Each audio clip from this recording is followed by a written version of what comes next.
Deuteronomy 16. People of Israel, you must celebrate Passover in the month of Abib, because one night in that month years ago, the Lord your God rescued you from Egypt.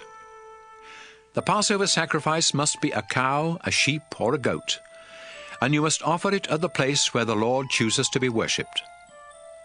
Eat all of the meat of the Passover sacrifice that same night. But don't serve bread made with yeast at the Passover meal.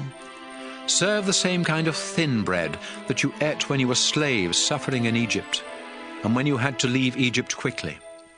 As long as you live, this thin bread will remind you of the day you left Egypt. For 7 days following Passover, don't make any bread with yeast. In fact, there should be no yeast anywhere in Israel.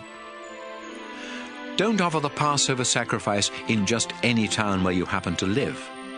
It must be offered at the place where the Lord chooses to be worshipped. Kill the sacrifice at sunset, the time of day when you left Egypt. Then cook it and eat it there at the place of worship, returning to your tents the next morning. Eat thin bread for the next 6 days. Then on the 7th day, don't do any work. Instead, come together and worship the Lord. 7 weeks after you start your grain harvest, go to the place where the Lord chooses to be worshipped and celebrate the harvest festival in honor of the Lord your God. Bring him an offering as large as you can afford, depending on how big a harvest he has given you. Be sure to take along your sons and daughters and all your servants. Also invite the poor, including Levites, foreigners, orphans, and widows. Remember that you used to be slaves in Egypt, so obey these laws.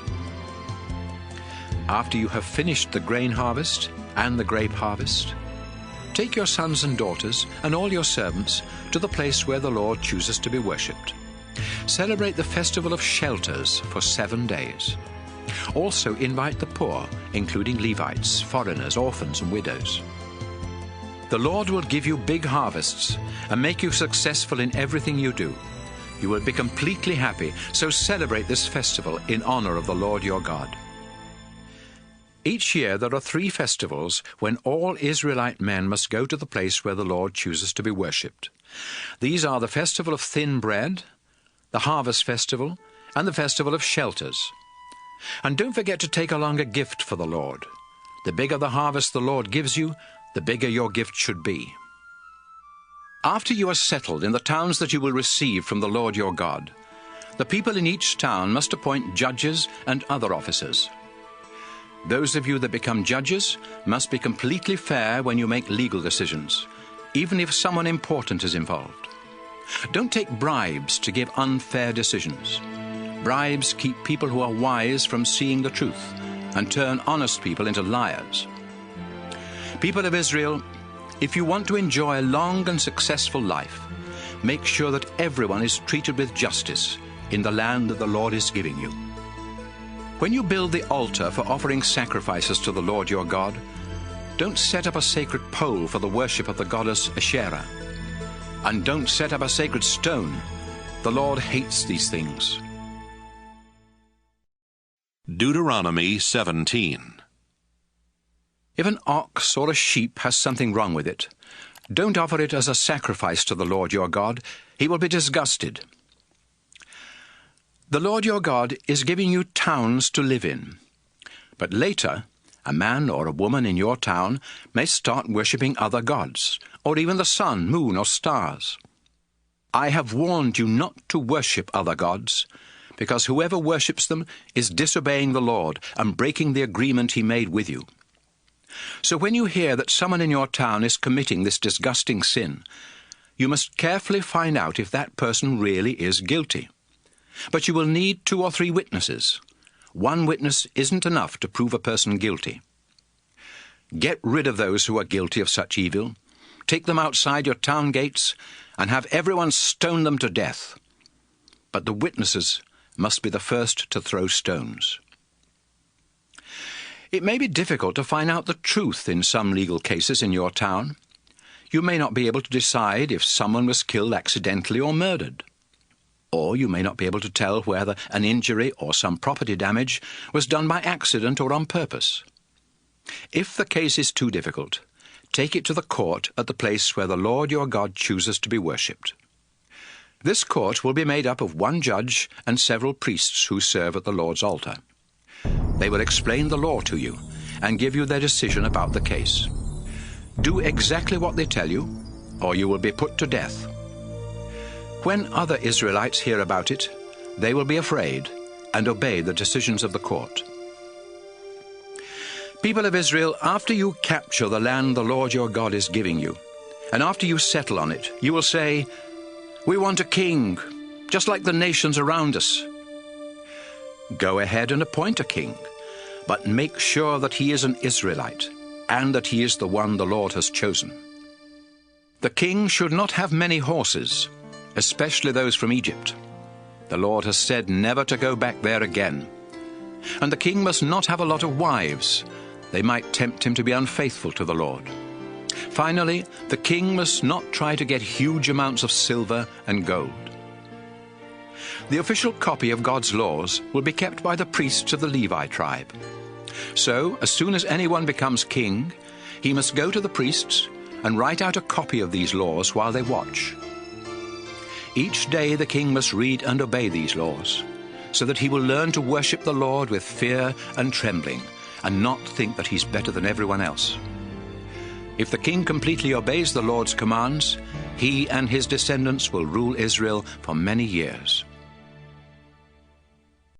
Deuteronomy 18. The people of the Levi tribe, including the priests, will not receive any land. Instead, they will receive part of the sacrifices that are offered to the Lord, because he has promised to provide for them in this way. When you sacrifice a bull or sheep, the priests will be given the shoulder, the jaws, and the stomach. In addition, they will receive the first part of your grain harvest, and part of your first batches of wine and olive oil. You must also give them the first wool that is cut from your sheep each year. Give these gifts to the priests, because the Lord has chosen them and their descendants out of all the tribes of Israel to be his special servants at the place of worship. Any Levite can leave his hometown and go to the place where the Lord chooses to be worshipped, and then be a special servant of the Lord there, just like all the other Levites. Some Levites may have money from selling family possessions, and others may not. But all the Levites serving at the place of worship will receive the same amount of food from the sacrifices and gifts brought by the people. Soon you will go into the land that the Lord your God is giving you. The nations that live there do things that are disgusting to the Lord, and you must not follow their example. Don't sacrifice your son or daughter, and don't try to use any kind of magic or witchcraft to tell fortunes or to cast spells or to talk with spirits of the dead. The Lord is disgusted with anyone who does these things, and that's why he will help you to destroy the nations that are in the land. Never be guilty of doing any of these disgusting things. You will go in and take the land from nations that practice magic and witchcraft. But the Lord your God won't allow you to do these things. Instead, he will choose one of your own people to be a prophet just like me, and you must do what that prophet says. You were asking for a prophet the day you were gathered at Mount Sinai, and said to the Lord, "Please don't let us hear your voice or see this terrible fire again. If we do, we will die." Then the Lord told me, "Moses, they have said the right thing. So when I want to speak to them, I will choose one of them to be a prophet like you. I will give my message to that prophet, who will tell the people exactly what I have said. Since the message comes from me, anyone who doesn't obey the message will have to answer to me. But if I haven't spoken, and a prophet claims to have a message from me, you must kill that prophet. And you must also kill any prophet who claims to have a message from another god." You may be asking yourselves, how can we tell if a prophet's message really comes from the Lord? You will know, because if the Lord says something will happen, it will happen. And if it doesn't, you will know that the prophet was falsely claiming to speak for the Lord. Don't be afraid of any prophet whose message doesn't come from the Lord. Deuteronomy 19. Soon you will go into the land and attack the nations. The Lord your God will destroy them, and give you their lands, towns, and homes. Then, after you are settled, you must choose 3 of your towns to be safe towns. Divide the land into 3 regions, with 1 safe town near the middle of each, so that a safe town can be easily reached from anywhere in your land. Then, if one of you accidentally kills someone, you can run to a safe town and find protection from being put to death. But you must not have been angry with the person you killed. For example, suppose you and a friend go into the forest to cut wood. You are chopping down a tree with an axe when the axe head slips off the handle, hits your friend, and kills him. You can run to one of the safe towns and save your life. You don't deserve to die, since you did not mean to harm your friend, but he did get killed, and his relatives might be very angry. They might even choose one of the men from their family to track you down and kill you. If it is too far to one of the safe towns, the victim's relative might be able to catch you and kill you.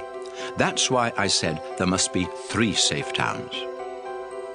Israel, the Lord your God has promised that if you obey his laws and teachings I'm giving you, and if you always love him, then he will give you the land he promised your ancestors.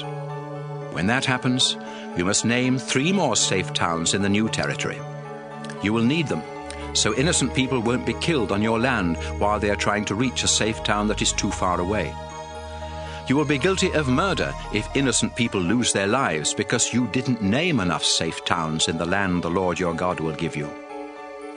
But what if you really do commit murder? Suppose one of you hates a neighbor. So you wait in a deserted place, kill the neighbor, and run to a safe town.